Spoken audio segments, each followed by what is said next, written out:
یہ تراویح 12ویں پارے کے ربع سے 13ویں پارے کے نصف تک کی تلاوت پر مشتمل ہے۔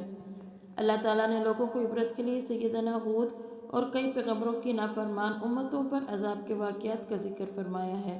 اللہ تعالیٰ اپنے نبی حضرت محمد صلی اللہ علیہ وسلم سے ارشاد فرماتے ہیں کہ تمہارا رب جب کسی ظالم بستی کو پکڑتا ہے تو واقعی اس کی گرفت بڑی سخت اور دردناک ہوتی ہے۔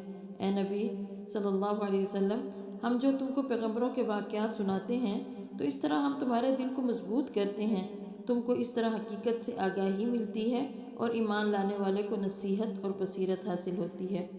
اب سورۃ یوسف کا آغاز ہوتا ہے۔ نبی کریم صلی اللہ علیہ وسلم سیدنا یوسف کے واقعات سے واقف نہ تھے۔ یہودیوں نے بحیثیت نبی آپ صلی اللہ علیہ وسلم کے امتحان لینے کے لیے آپ سے اس قصے کے بارے میں سوال کیا اور گمان کیا کہ نبی صلی اللہ علیہ وسلم ناواقفیت کی وجہ سے جواب نہ دے سکیں گے، لیکن اللہ تعالیٰ نے بذریعہ وحی یہ قصہ نبی کریم صلی اللہ علیہ وسلم کی زبان مبارک پر جاری فرما دیا۔ سیدنا یوسف کا واقعہ ہے کہ انہوں نے خواب میں دیکھا کہ 11 ستارے، چاند اور سورج مجھے سجدہ کر رہے ہیں۔ یوسف علیہ السلام کے سگے اور ستیلے سب 11 بھائی تھے اور چاند سورج سے ان کے ماں باپ مراد ہیں۔ یعقوب علیہ السلام نے یہ خواب سن کر ان کو ہدایت کی کہ وہ اپنا خواب اپنے بھائیوں کو نہ سنائیں ورنہ وہ ان کے جان کے دشمن ہو جائیں گے۔ ستیلے بھائی پہلے ہی حسد رکھتے تھے۔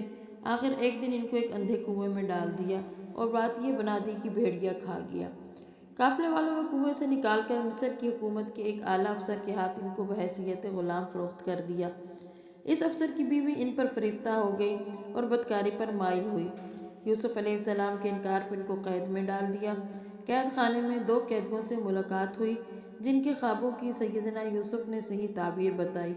ان میں سے ایک قیدی کے ذریعے بادشاہ تک سیدنا یوسف علیہ السلام کی اس قابلیت کی اطلاع پہنچی۔ بادشاہ کو بھی اپنے خواب کی تعبیر درکار تھی۔ یوسف علیہ السلام نے اس کے خواب کی مشکل بھی حل کر دی۔ پھر کیا تھا، بادشاہ ان کا گرویدہ ہو گیا اور ان کو اپنا وزیر خاص بنا لیا۔ عملاً سیدنا یوسف علیہ السلام مصر پر حکومت کر رہے تھے۔ اللہ کی مشیت کہ مصر اور اس کے آس پاس کے ملکوں میں قحط پڑ گیا، لیکن مصر میں سیدنا یوسف علیہ السلام کی تدبیر سے غلہ جمع کیا ہوا موجود تھا۔ لوگ مصر میں غلہ لینے کے لیے آتے تھے، چنانچہ سیدنا یوسف علیہ السلام کے بھائی بھی غلہ لینے آئے۔ سیدنا یوسف علیہ السلام نے انہیں پہچان لیا۔ اگلی مرتبہ سیدنا یوسف کے سگے بھائی بنیامین بھی بلوائے گئے، جنہیں سیدنا نے ایک تدبیر سے روک لیا اور باقی بھائی غلہ لے کر واپس چلے گئے۔ سیدنا یعقوب علیہ السلام ماں اہل و عیال مصر میں آ کر اپنے بیٹے یوسف سے ملے اور سب نے ان کو سجدہ کیا۔ اس طرح خواب کی تعبیر پوری ہو گئی۔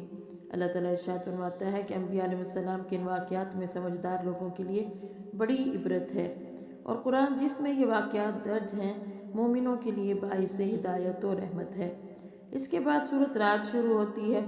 ارشاد باری تعالیٰ ہے کہ لوگوں کی سرکشی کے باوجود ہم ان سے درگزر کرتے ہیں، حالانکہ ہم سخت سزا دینے والے بھی ہیں۔ اللہ تعالیٰ کو بندوں کے اعمال کی پوری خبر ہے۔ وہ ایک ایک حملہ پیٹ سے بھی واقف ہے کہ اس میں کیا بنتا ہے اور کیا کمی بیشی ہوتی ہے۔ اللہ تعالیٰ اس اصول قدرت سے آگاہ فرماتا ہے کہ اللہ تعالیٰ کسی قوم کی حالت کو نہیں بدلتا جب تک کہ وہ لوگ خود اپنی حالت میں تبدیلی لانے کی کوشش نہ کریں۔